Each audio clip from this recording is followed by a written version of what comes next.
Hello, welcome to Tub Talks with Damon on location in Las Vegas at the beautiful Cosmopolitan with this wonderful view in the background and this wonderful, beautiful view in the foreground. Welcome, Morris Singletary. Welcome to Tub Talks. Wow, I'm so excited. Thank you for extending this invitation. I really appreciate it. You are a legend in our time. Thank you. Thank you. You know, I'm just having so much fun talking to people, telling their stories, telling their truths. Yeah. Right? Because I think you know the power that when you speak from your heart, when you speak from your mind, when you speak from deep, people listen to you. And I see you doing a lot of that in your life. But before I get to that, I want to ask you, what do you like most about your body? The thing I like most about my body is what can't be seen, and that's probably my brain. Yeah? Yeah. What do you like about your brain? I like the fact that it goes 100 miles per hour. It goes faster than I do. Sometimes my heart can't catch up with my brain. And so... what does that mean? My heart is slow. My brain is fast. I'm an overthinker. And so that's what I mean by that. As an overthinker, I am thinking about tomorrow 2 days ago. Wow. So when you're in a tub like this and you're just relaxing with bubbles, does your mind slow down a little bit? It's very seldom that I sit long enough. Like if I'm sitting down, it's just to relax. It's not thinking. Okay. And so it's not very. I try to do a bath once a week. Other than that, it's showers. Yeah. But I owe myself a bath. I owe myself a bath before Sundays. Yeah. Yeah, before Sundays. Before Sundays. Before Sundays. That's how my thinking is. So I did a bath. Of course, yesterday was Easter. So I did one on Thursday. That was the last time. Yeah. And what does that do for your mind and what does that do for your body to sit? For my body, I just feel as though it's relaxes. It relaxes. It takes the tension away from all the things that I'm thinking about. Because again, as an overthinker, I'm thinking about Atlanta. I just moved to New Orleans. I'm thinking about New Orleans. I'm thinking about I have a trans cousin. He is in New Jersey and is asking me to help him out there. And so I'm now thinking about New Jersey. And so those are the things I think about even when I'm supposed to be relaxing. Wow. Now, does that ever interfere with sleep? Can you turn it off enough to sleep at night? I tire myself out enough during the day. So when I lay down, when I hit my bed, it's automatic. It's like I will fall asleep with my clothes on, but I'm trying to wait for a phone call. Wow. So I don't try to get in bed because bed is my weakness. Yeah. Unless it's other activities. But like if I'm home by myself in bed, it's automatic. And I have a very comfortable bed. Wow. So yeah. Wow, okay.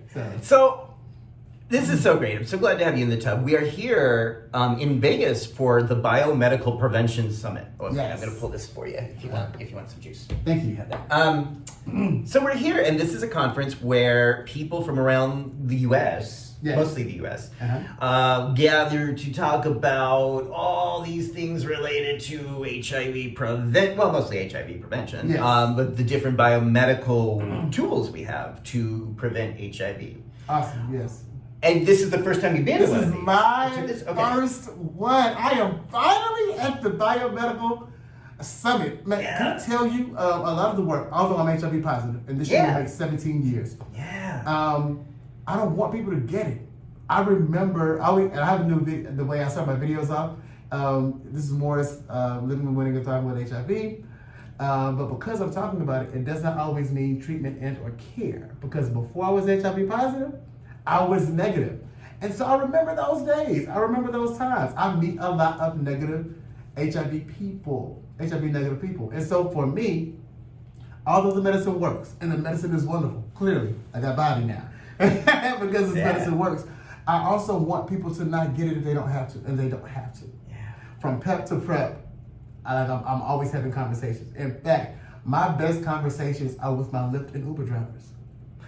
Me too. What happens when you're in a Lyft or Uber? They'll be like, especially in New Orleans, it's amazing in New Orleans. They'll be like, what do you do? My 9 to 5 is property management, but what I do for the community and with the community is make sure that people who are living with HIV have access and knowledge around what's there. But for people who are HIV negative, I want them to be educated on PEP and PrEP. By the way, do you know what PEP and PrEP is? So I go into not a sales pitch, but a life-saving moment. And for many of them, they don't know about it. Right. They've never heard of it. I remember one time doing an interview on the radio. I think it was National Black HIV/AIDS Awareness. And I told them about PrEP, and they were astounded. They knew nothing about a radio station did not know anything about PrEP. All those years and the influence you have to get that out there. And so a major thing for me is, yes, I'm HIV positive. Yes, I'm healthy. Yes, I'm happy. Yes, I met Beyonce, and it was great. But I didn't want to meet Beyonce because I had HIV. I did. I don't want to go on national speaking tours because I have HIV. I'd rather go because I have some really shiny shoes, or I sing at a church because I love God. In fact, one of the things about HIV that I tell people is before I had HIV, Jesus was mine. Jesus belonged to everybody. We just celebrated Easter, right? Mm-hmm. He came to the earth for everybody. But a personal relationship with God came after I got HIV. And I want you to have a personal relationship with God because that's what I believe, if that's what you choose to do. But I don't want you to get that relationship with God because of fear of your life. Right? So how do we get away?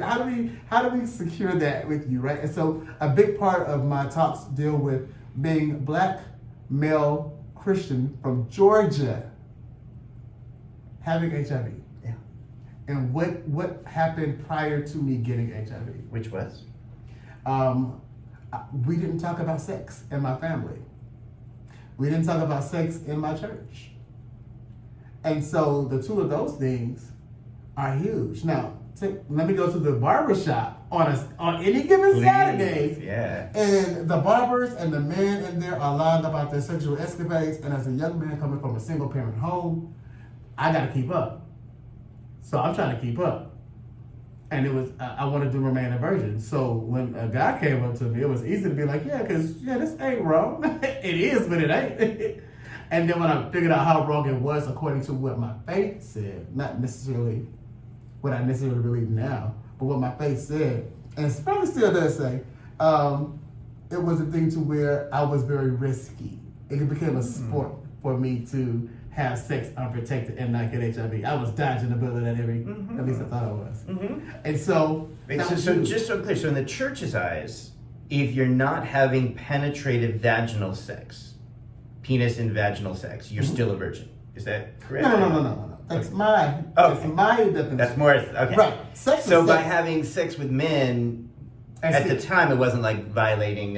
You were still. Did you still think of yourself as a virgin? That was my reasoning. Okay. It helped me sleep at night. Okay. You will, right? Okay. I'm like, I'm still a virgin. I'm going, But I also come from a single parent home where it was my mother who raised me, a Black woman in the South, and so there were conversations that I was privy to, not in her face, but I was ear hustling, and talking about people who were gay and how it wasn't accepted and how Black women looked down upon it. And it was from a single woman's point of view.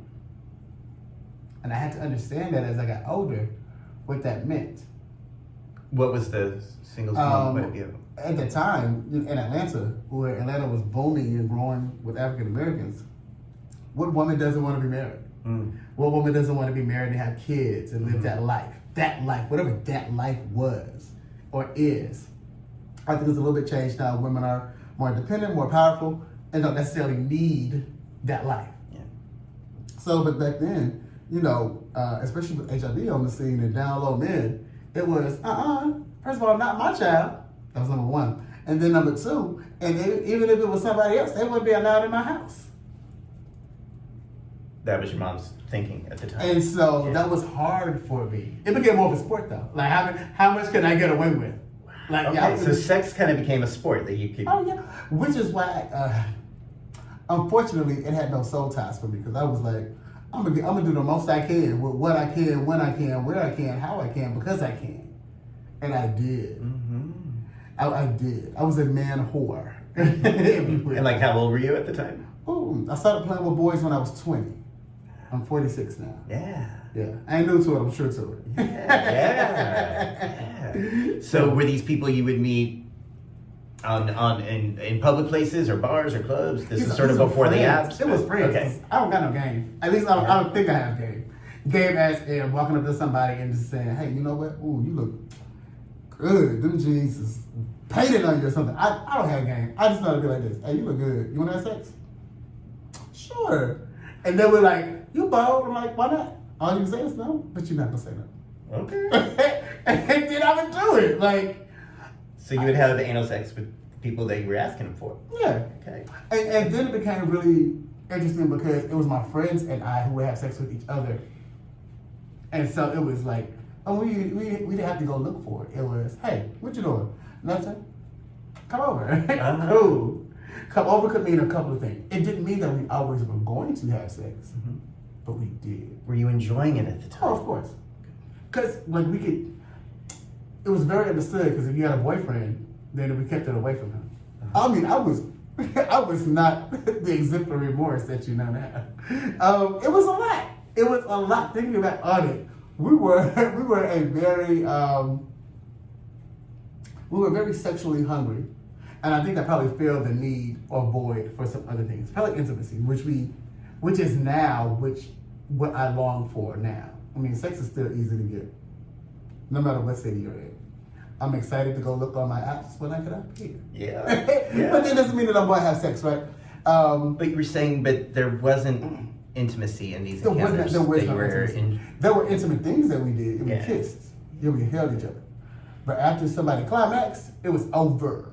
It was like, hey, what's going on, girl? Right? So it was back to a friendly thing. That's what it was. Did you want the kissing and the hugging to continue beyond coming? I think I was okay for it while it lasted. Mm-hmm. Because then it was a thing of, oh, that's just Morris and his friends. Mm-hmm. Sure is. Right? So without the kissing or the hugging, it still sort of felt like more like sport than like being. It was in the moment. I don't think we recognized the moment and held on to what that moment meant, but we knew in that moment we were gonna do this. Mm-hmm. As opposed to a stranger where I don't know if I'm gonna kiss you, and I didn't have to then. But like now, if I'm going to penetrate somebody, or if somebody's gonna penetrate me, it has to be some kind of intimacy. So how do you establish that now in your life? How do you set the parameters around the intimacy? I'm not so quick to have sex. That was what I had to say. I'm not so quick to have sex. Only because I've had a lot of sex. Right? And so I know what it is to have sex. Mm-hmm. Right? I have sex with two eyes. Intentional and intense. Intentional and intense? And intense. Intentional and intense. Meaning, intentional. I don't want you doing nothing with me that you don't want to do. Nothing that... Because what you ain't gonna say is when it's over, oh, he made me. No, bro, I'm good. No. And intense is, in that moment, lose all things that will prohibit you from enjoying this moment. Stop putting up barriers. If you got barriers, if I don't agree to them, then we're good. I'm good. I will go somewhere where my wants are met. Because I don't have needs. Mm-hmm. Yeah. I don't have needs. Great distinction. You have wants, not needs. Wants, not needs. Yeah. And I can do for myself better than what someone can do. Mm-hmm. And I'm okay with it. Yeah. I have an active imagination. So you do want the intensity now. Yeah. That's what you... And intentional. And intentional. Intentional. And so if we want to kiss, we're going to kiss without thinking about it. That's intent. That's the intent, mm-hmm. right? The intent is how long we kiss, and it may not even be penetration because the kissing is so good. So yeah.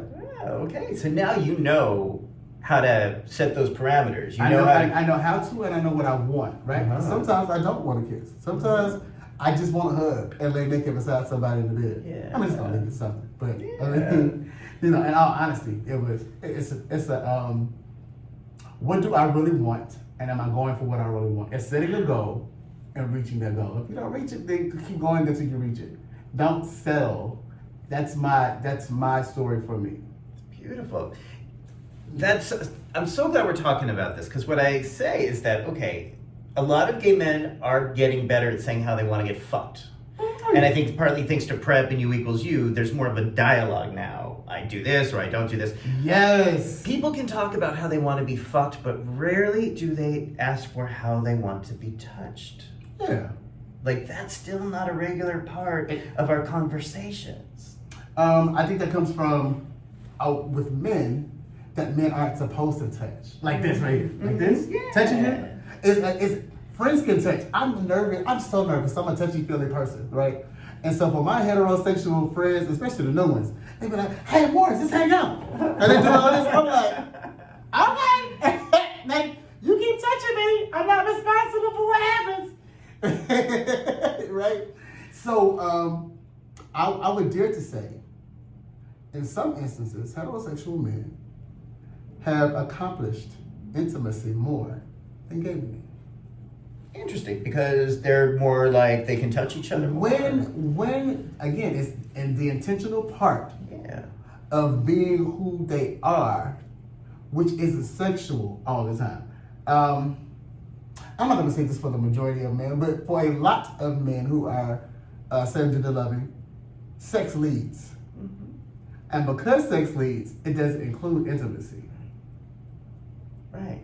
So that's what I'm saying, that our community is more centered around goal-oriented penetrative sex than saying, I want you to touch me here, or I want to touch you there. Like if you meet somebody tonight in the casino, if you come into my room after 3 o'clock a.m., understood, there will be a climax and there will be a hole will be penetrated. You decide which one. Beautiful. That's it. Beautiful. That is the leading thought. Instead of, you come to my room, we can lay naked. I want to kiss you. I want you to suck my nipples. I want to suck your nipples. I want to give you fellatio. Right? So all of those things are not being said. But do you say those things now, at this point in your life? Why waste each other's time? So you're very clear now. I'm very clear. Like I love that. Yeah, so it's not fair to someone to bring them into space when they think something's gonna happen in this night. Yeah. People get hurt like that. Not only physically, but that's an everlasting hurt. Somebody said that pain is physical and trauma is mental. Yeah. Pain on the skin heals. Mental takes a longer time to heal. And we don't acknowledge that when it comes to feelings, intimacy. We just don't talk about it enough, especially among men. Women, we expect intimacy from, which is why when women aren't intimate, men are going crazy. Yeah. Even if they're not the intimate ones. What you mean you're not hooking up on me? Yeah, like, come on, she good. Yeah. She's you. Wow. Okay, so I think I know the answer, but was there anyone when you were growing up who could have these conversations with you about sex and touching and intimacy? Not even. No. Which is why I do what I do now, because I want to have conversations that you aren't able to have with your family. For African Americans, I wholeheartedly, something happened to us sexually that we don't talk about it. Something.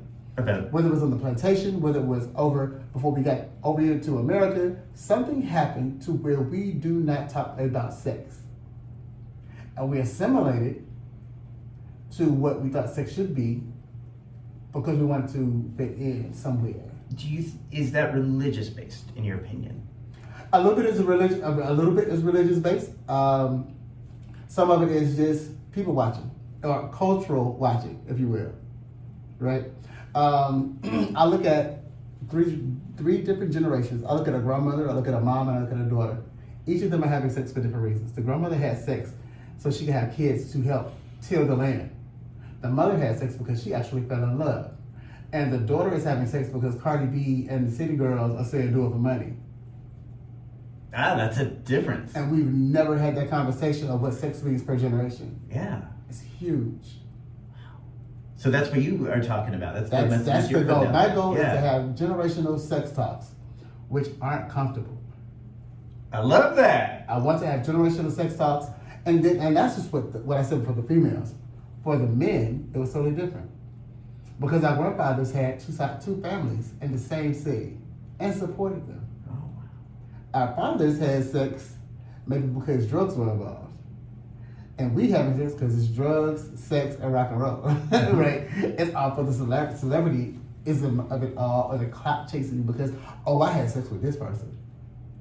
It's a bragging right. Is that what you find I hear that in these streets, right? Yeah. They thinking they keep it a secret, and then the secret that they kept, that they told one person, and one person told another, and that person told two people, and then one person just couldn't keep their mouth closed at all. So whether or not it's the truth, it's some variation somewhere down the line. Wow. Yeah. So, sex is So it's kind of like a gossip or like a bragging rights. right. Oh yeah, yeah. But that's per generation. Like that's not why our grandmothers had sex. Our grandmothers didn't have sex with slave masters. Or great grandmothers didn't have. That wasn't a clout because you still were going back to the out. You still went out to your cabins or slave quarters, right? So yeah, again, it's different per generation. So how do you facilitate or lead this kind of dialogue, the sensitive dialogue between generations? Well, first I talk about me and HIV and why I have it. I got it because it was a sport. I got it because it was a conversation. I got it because in my generation, being black and gay was exciting and new and exploding. A little bit underground, and then it became overground. And so now it's like, oh, everybody has their own gay. So the sport part of it for you back then was what? Like, what was the keeping it away from church people. Still being able to have sex at 4 or 5 o'clock in the morning and having to be to church at 7. And clean up well enough to not smell like sex. Was it ever like going into church with a man's semen inside your body? Was that one of the thrills? Yeah. Or how about that man with me? My semen was in his body. Huh? Yeah. Yeah. And I'm not bragging. I don't want to defile the church by any means. Yeah. But that's the truth of the matter and what happened in those walls. That's part of the sport part. That was part of the sport. Getting away with it. Getting away with it. It wasn't the place that I was getting away with it at. Although those people, I knew there were whispers. Oh, more to say marriage, yeah. So you weren't out as a gay person in church. I didn't come out, but I didn't deny. I'm honestly gay, not openly gay. So if you ask me, am I gay? I'm not going to try to confirm or deny. Yeah. I am going to answer your question eventually, but why do you want to know? Do you want to have sex with me? Mm-hmm. That determines what answer you get. Yeah. Right? And again, it's not going to change because of whatever, but I'm going to be like, what you asking me don't make sense if you're not trying to have sex with me. And I may not want to have sex with you just because you want to have sex with me. But I'll tell you that way you won't ask me anymore. So you were then diagnosed in 2006. 2006, yes. Okay. What was that like for you? Awful. The worst time of my entire life. I am a first generation college student, graduate. And so I was making amazing money. I was a union organizer. And I actually came to visit this city the year after I was diagnosed. I was working in Reno, but I was a union organizer. I was making over $50,000 a year. And so for a 28-year-old black man to be making that much money, I was preparing to buy a condo in Atlanta. Like I was living the life. I was able to come home and see people and then fly out in the middle of the night and then not come home for 14 days, right? And so everybody was excited. When you gonna get married and have kids? I ain't ready yet, instead of saying my truth.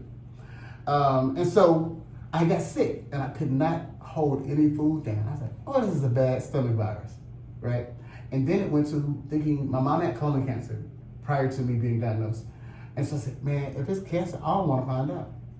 Like a lot of black men, I did not want to go to see anybody in a white coat, dentist or doctor. Although I brushed my teeth, although I hated pills then, I hate pills now. I'm gonna be very clear. I hated pills then, and I hate pills now. I'll be very clear about that. But so I would only go to the doctor if something was broken, and I didn't break nothing because I'm gay. I'm too cute to break something. So get somebody else to do it. So when I had a friend, Memorial Day weekend 2006, said, "Do me a favor," and I don't make favors. I don't do favors, and I don't make promises. She said, "Do me a favor and make me a promise." So I can't do that because then I'm gonna have to do it. But I knew very well what to promise and what not to, and I knew how to not do it. And so she says, go get checked out. I said, for what? She says, as much as you like to eat, you didn't eat anything this entire weekend. She said, just make me that promise. I won't ask you anything else. I said, because it's you, I'm going to do it. Right? What's her name? Her name is Adrienne Johnson. Thank she you. knows this. She knows the story. She's amazing. She lives in Louisville, Kentucky. I love her. I celebrate and worship the ground she walks on. Is she gonna watch this? She's gonna. Thank you, Adrian. Yeah. So okay. So I went and got tested. Yeah. And it was the longest 15 minutes of my life. This is back in the 15-minute days. It was like rapid tests? That was 15 minutes. Uh-huh. That was a rapid 15 minutes.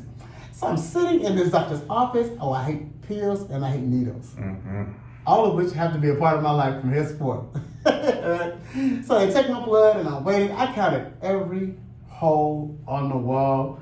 I heard every tick and every tock. And she came in and she says, "Singletary, I got your test results." All right, I'm cool. You come in here like that, I'm thinking it's negative. She says, "Well, you got syphilis." I started crying in. She said, "Oh, but that's treatable." She says, "But about your HIV test?" She says, "Did you come with anybody?" I said, "No." She says, "Well, what are the results?" "Ma'am, give me my results." She says, "You're HIV positive." I was good. My heart started beating fast. The world went black, right? But emotionally, I was still okay. I was good until she says, "I'm going to refer you to an infectious disease doctor." I said, "I can't even say that word." Right? Now I'm learning what different words this is because there's something more going on that I can't diagnose, and they can and will. Right? And so that was on a Friday, June 23rd at 3:15 p.m. And at 3:13, I went to her nurse's, 3:15, she gave it the news. 3:17, I was at her nurse's desk. She says, "So why are we sending you to this doctor?"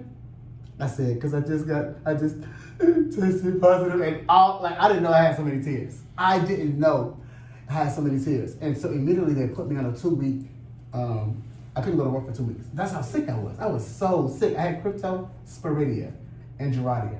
Those are 2 bacteria. Most people die from cryptosporidia. And here I am.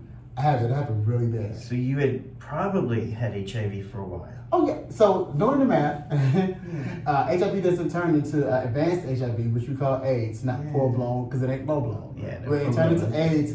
I had it for 9 years, but at least by that point, and it makes sense because I was 29, and I never had protected sex. Never had protected sex. Ever had protected sex. And that's not bragging, but it's showing you that I was 20 when I started playing with boys, and that's when I got diagnosed. That's when I probably got it. And HIV was in my body for 9 years before I ever did anything about it.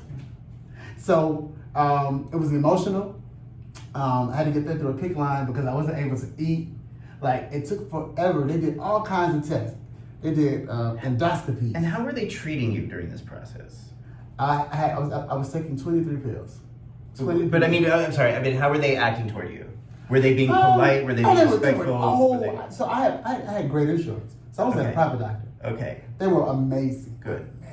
Amazing. Okay. So they weren't being stigmatizing or judgmental? No, not that doctor. Prior to then, I had Shigella. And I had to go to the hospital. I had an Asian doctor. He was like, "But Shigella comes from this. You need to watch your lifestyle." Who the hell are you talking to? And I wanted to say some really mean words. I was like, "You know what? Let me get out of here." Yeah. Because I'm feeling better. And this, when I had Shigella, that's when Whitney Houston died. So I can't even worry about anything else. I'm worried about Whitney Houston family. Like, I wasn't even caring about Morris at this point. But what happened was I felt as though God was mad at me. This is when I felt like God was mad at me. Because I had been told that HIV was God's punishment to gay people. At the church? Yeah, well, no, my mom said this. My mom said this, but again, she came from the church. And so I don't have a problem with church because church people are taught wrong because their pastors were taught wrong. And those pastors were taught by pastors that were taught wrong. We got to correct the action before you get mad. And so I'm here to correct the action. I'm not here to be mad. I understand. Listen, your Bible says this, and it ain't all wrong. But your Bible says one of the most important part is that sin is missing the mark. Sin doesn't have an adjective on it. So let's erase the adjectives from sin and put us all on a level playing ground. That's number one. Number two, y'all like Song of Solomon ain't soft porn. The book of Song of Solomon, baby, listen, if that was a movie, we all be doing this. I'm just saying, right? And so the church doesn't talk about little Christians being made by big Christians who aren't always married. And if you can make a baby, you can get HIV. Mm-hmm. So like, let's get down to the basic talks. Yeah. Let's talk about those things.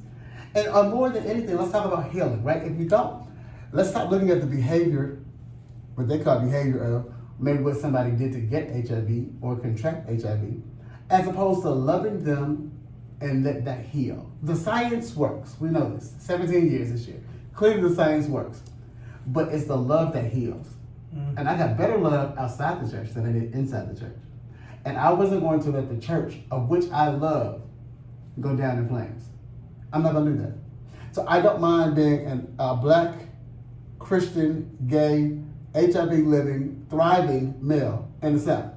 I'm okay with that. And if you don't want me in leadership at your church, I'm still going to be there because it doesn't change the fact that I love God and God loves me. Right? Church, a social club that wears the same colors from time to time, should be able to accept everybody like other social clubs do. Yeah. So that's how I approach this whole situation. And I don't mind. I don't want to necessarily go to affirming churches because affirming churches are easy to talk to. I don't want the easy. I want the hard. Give me a Baptist church. Give me a Pentecostal church. Give me a Church of God in Christ church. Because if you love God, and God said, love your neighbor, I'm your neighbor, love me. The word said it, not me. So what kind of reactions do you get when you share this openly like this with church members? I'm awfully gifted in certain areas when it comes to church. I speak well. Yeah. I know my Bible. And I work in the arts and worship field. So I was a choir director for many years. At my home church, I was the assistant minister of music where I had everybody 18 years or younger. So being gay doesn't mean pedophile. Pedophile means pedophile. That's number one. When I started becoming very active as an advocate and an activist in HIV in Atlanta, I was on the news. I was on Channel 2, 5, 11, 46. Those are the news. Shout out to Atlanta. I was on the news. I would totally forget that people watch the news that go to my church. And they would come and tell my mom if we had 2 locations. And they said, oh, we saw Maurice, he does a great job. And it let me know that my church supported me. And so it lets me know that y'all have the capacity to love somebody who is on the news. On the news. Wow. I said, well, so here's my challenge. Y'all love me, and I've been here my whole life. But I need you to love somebody who I bring in this church because they don't have what I have. I got y'all. But more than anything, I got God. So if I didn't have y'all, I'm good because of the wonderful teachings that I did get. I will say this. My church didn't harp on one sin better than the other. In fact, I was telling someone, my pastor was so transparent. Look, you probably heard some things about me, and all of them are probably true. So what I'm not here to do is preach it. And so he would not preach about homosexuality and not preach about the man sleeping with somebody else's wife. Wow. He talked about his own proclivities. Wow. So how did you tell your mom? I was really, really sick. It was July-ish. July 23rd, I got diagnosed. I want to say it was July. It's still 2006. 2006. Uh-huh. I knew that I was going to have to go to the hospital because I wouldn't stop throwing up. This is before we figured out that it was cryptosporidia and giardia. And my mom is pro-black, all black, fist up. And I could not afford for a white man to tell my black mama that her black son had HIV. So I wrote her a letter on Sunday. And I went to my friend's house.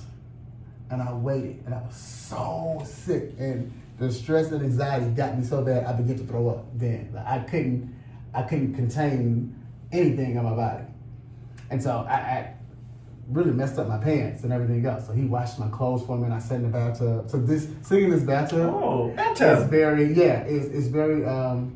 which is why I do it once a week to remember where I've come from. It's important. Like, it's more than just cleaning myself. It's cleansing myself. Right? Cleaning yourself is on the outside. Cleansing is on the inside. Yeah. So, so you wrote this letter, you went to your friend's house. The first thing I said to her, Mom, you did an amazing job raising me. And every decision up to 18 was your goodness. But everything after 18, I did on my own. So I'm about to tell you something, and I'm scared to tell you, but I got HIV. I didn't tell her I had AIDS. So I knew that there was not enough education there. Because AIDS meant death. Still in 2006, AIDS meant death. And especially as sick as I was. We just had family in town the week before 4th of July weekend. And they said, oh, Morris gonna take us everywhere. They used to be taking us to the clubs, going to the malls. And I couldn't take 4 steps without sitting down. Like I was wasting. Lack of better terms. And I want to scare the hell out of you. I want to scare you to let you know that opportunistic diseases are still real when your T cells get below 200. In other words, go get tested. And if you are positive, it's okay. You can live with this thing so naturally. It's amazing, right? 17 years. 17 years. Okay, so how did she reach you, or what did she say? So she called me. Yeah. She texted me because I was not going to answer the phone. I was too embarrassed. I was scared. She said, "Come home." And it was a beautiful talk. Before I told her, I told my best friend's mom. That was my confidant. And I said, I need you to be available for my mama because I set stuff up for her to be okay. Because I didn't know if I was gonna live. It was really a question for me at that time. And so I wrote her the letter, and she says, I love you no matter what. She told me to call my dad and tell him, because she did not think that it would be fair for me not to tell him if I told her. So I called him and I told him. And again, that Wednesday I went to the hospital for the first time, and they put the PICC line at me. And I felt so bad because I felt like I took so much from my mom at that point. Her best friends from high school were coming into town that weekend. Here I am in the hospital, and my mom wants to be there and not enjoy herself. So that was it was a lot for me because I felt like I took so much from her. Did she see it that way? No, she's a mom. She loved her baby. But that's not what I felt. Because she raised a very independent, strong, smart, connected. I was an activist around HIV, clearly at that time, but I was doing voter rights. I was doing voting stuff for kids 18 and older, making sure that if you before you graduated high school, you were ready to vote in your home state. That way you can make the difference of things that will affect your family and I was doing that. So when things came over to now and being an activist and advocate, that's always been a part of who I am. Like that was never an issue. It just so happened that I got HIV, and now this is the course that I've taken. Wow. But she was very accepting. But then I took a turn. I got mad at myself. I wanted to commit suicide, but I'm a church queen, so you can't commit suicide because then you can't ask God for forgiveness because you're dead. So I went drug spiral. Cocaine was my drug of choice. Maybe I probably have sniffed enough coke to fill up the bottom level of this tub. And I didn't die. Like that, my doctor, I had an amazing doctor. And she said, Mrs. Singletary, I'm gonna keep you alive. Right? She says, but one day you're gonna get admitted and I won't be able to do what I can. So, and that was the same time my best friend, he brought his daughters to the hospital to see me. And the youngest one says, Uncle Morris, because they know me as their uncle. Why are you in the hospital? I didn't know if it was a trick that they made her ask or what, but she's inquisitive like that. I said, well, Uncle Morris is not doing good. And she said, well, you gonna get better? I said, if I take my medicine. She says, well, then take your medicine. And that little girl made me get to undetectable. Her name is Kaden. Kaden? So I wrote Kaden. Kaden. Thank you, Kaden. I wrote a poem called Kaden's Promise. I performed it for her at a World AIDS event about 4 years ago. And they brought her there to hear it. Wow. So what year was that, or about how old were you when you decided to start taking the meds? 7 years ago. Okay. 7 years ago. It went from, I joined the Thrive SS, who changed my life. Thrive SS out of Atlanta. And it was a support that I didn't know I needed. Wow. I made Kaden 2016? Yes, Okay. yes. I made Kaden a promise. That was in July. And then I joined Thrive. Yeah, I think that same year. And then it's been uphill ever since then. December the 2nd, they had And how I got here was they had a program called I Thrive. And they wanted us to talk about stigma and how we get rid of it. I knew I had a social media presence. That wasn't hard for me. So on December the 2nd, after World AIDS Day, because I'm an only child, so I'm kind of spoiled. I want my own shine. I said, listen, I got something to talk to y'all about. Tune in. I used to do this thing called Drive Time Live. Because I worked on one side of Atlanta and I lived on the other. And traffic in Atlanta gave me time to do this. And I went live, and for 2 hours, I talked to over 1,000 people tuned in. And here's the thing, I did it for black gay men who love God, who may have HIV or who were at risk of getting HIV. So many heterosexuals hit me up. I was confused. They loved on me. I thought the backlash was going to be, I'm gonna be real honest with you, out of the 7 years I've been doing this, I've not had any backlash. I've not had anybody use this against me. That's unheard of. And so what I figured was, if you open the door of honesty and love, people will come to you in that manner. And that's hard, I know. And I did it on a big level.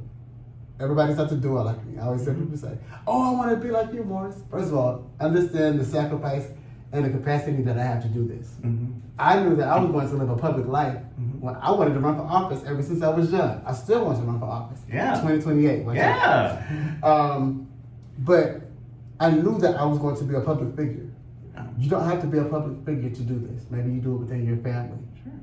Maybe you do it within your church. Maybe just in your small group. But you don't have to be as public if that capacity does not belong to you. There's a lot that comes with being an activist and an advocate. There are sacrifices that you make. One sacrifice is my romantic life. I knew that I'm going to live out loud with my HIV status. I can't go back inside. I have a purpose and a calling, and if sacrificing my romantic life for that is what it's going to be, then it will be that. Do you have to choose between those two? I in some instances, there was a time where I had to, and I didn't choose love. Because if you can't love me enough to be who I am, that's what's gonna bring us sometimes bread and butter, right? Mm-hmm. But it's a part of who I am. Yeah. Right. Wow. And so I can't change who I am and what my calling is for something that may or may not be. You can't diminish your light to please somebody else. Right, I imagine Michelle Obama, when Barack said he wanted to run for office, he had to talk to her, right? And they made that decision together, and she did not dim his light, and now her light is bigger than his now. They did a switch off, right? And so that's where I am.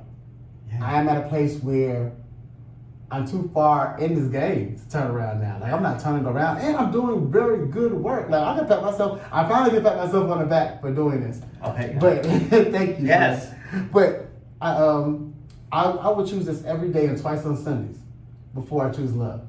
I know that's kind of crazy, right? But as a Bible reader, I look at Paul. Paul wrote a lot of the New Testament. Paul wasn't married.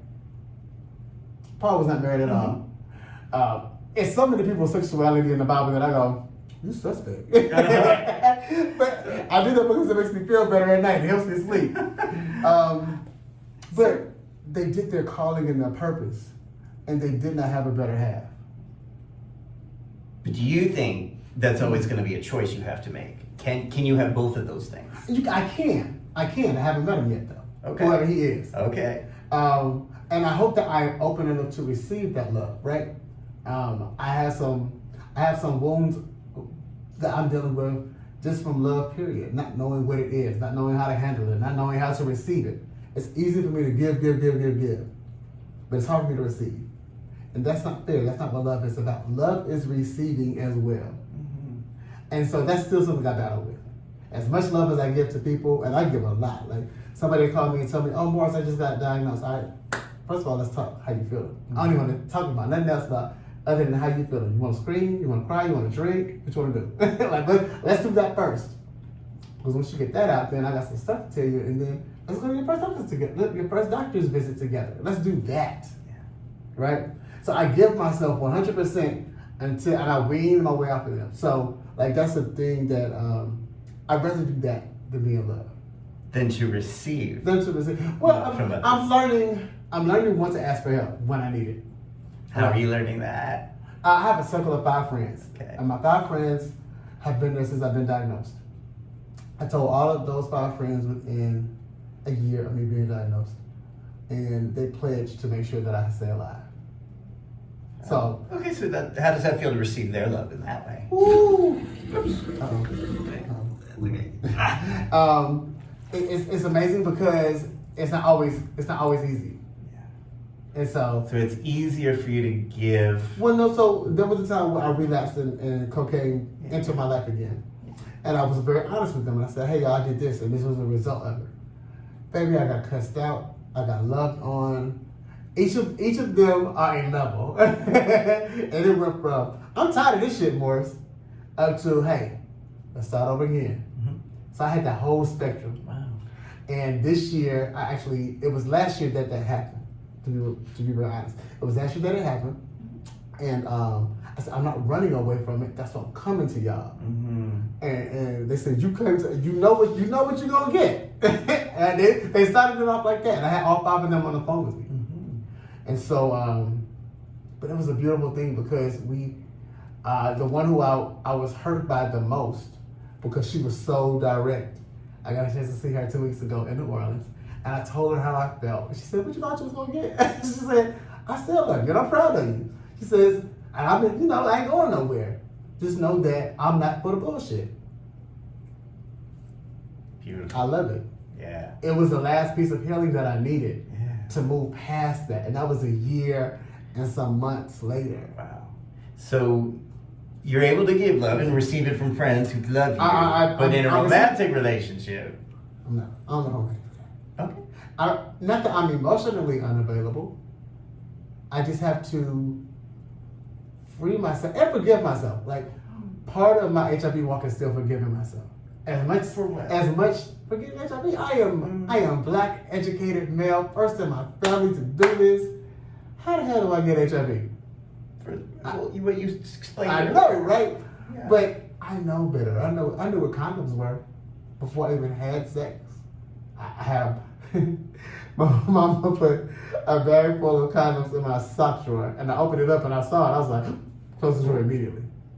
Again, black families don't talk about sex, and so if we had PrEP back then, and if anyone had talk to you about PrEP, do you think you would have been interested in using PrEP when you were 20, 21 years old? If the right person would have talked to me. Who would have been the right person? I don't know.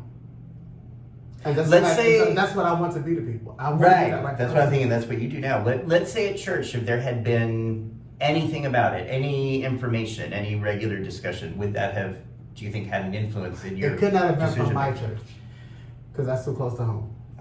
Because I don't know what you're telling my mama. Okay. So it needed to be, it could have been somebody on my daddy's side of the family, not my mama's side. Uh-huh. I was too close to them. Okay. So now you're serving this role for young people. Yes. How are you doing that? How are you helping them? First of all, I asked them about them. Before I want to know about your sexual life, tell me who you are. Can we just say that again, please? You ask them first about themselves. About their lives. Yeah, who are you? What makes you tick? What do you do for fun? Yeah. I don't want to know nothing about your sexual life yet.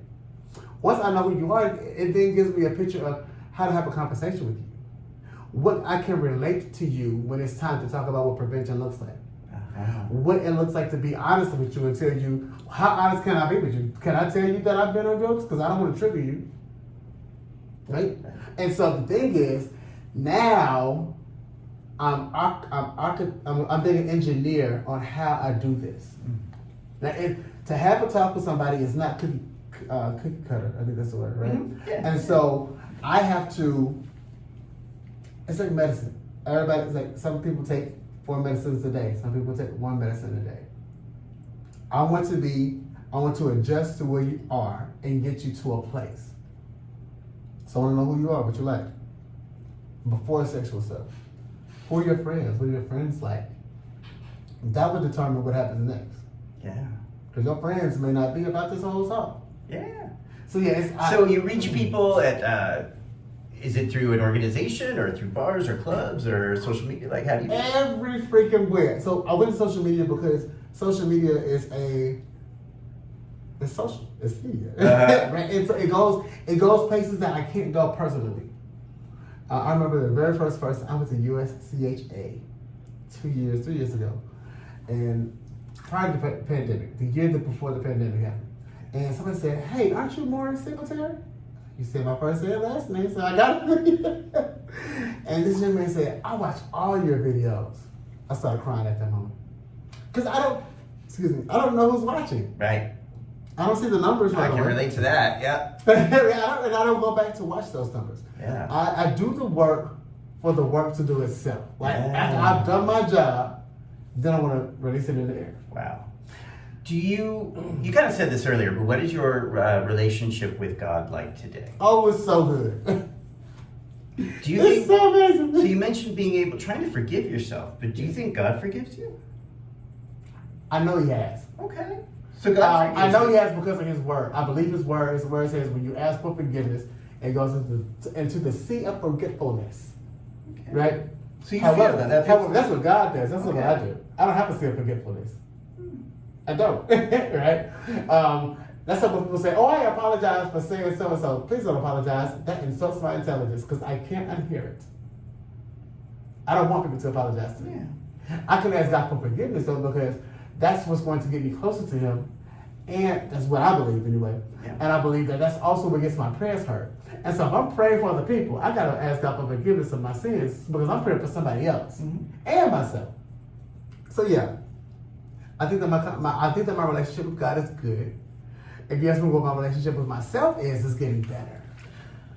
That's the question that I think differentiates what's your relationship with God versus what's your relationship with yourself.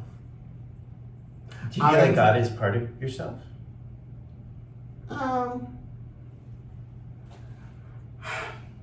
In my belief system, I know that should be something that probably should be it. Sure. I'm not God-like. I'm Christ-like, but I'm not God-like. What's the difference? Christ-like is I'm a follower of Christ, so that's what makes me like him. I'm like my dad, but I'm not my dad. And so God is the end-all be-all. Okay. I'm not the end-all be-all. I may be either all or in, but I'm not not both of them together. Okay.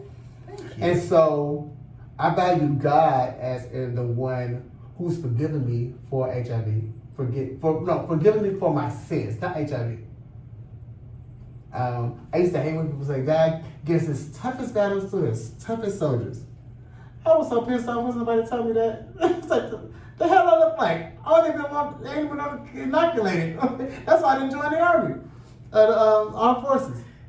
But what I realize now is that if you hold on, God will keep on.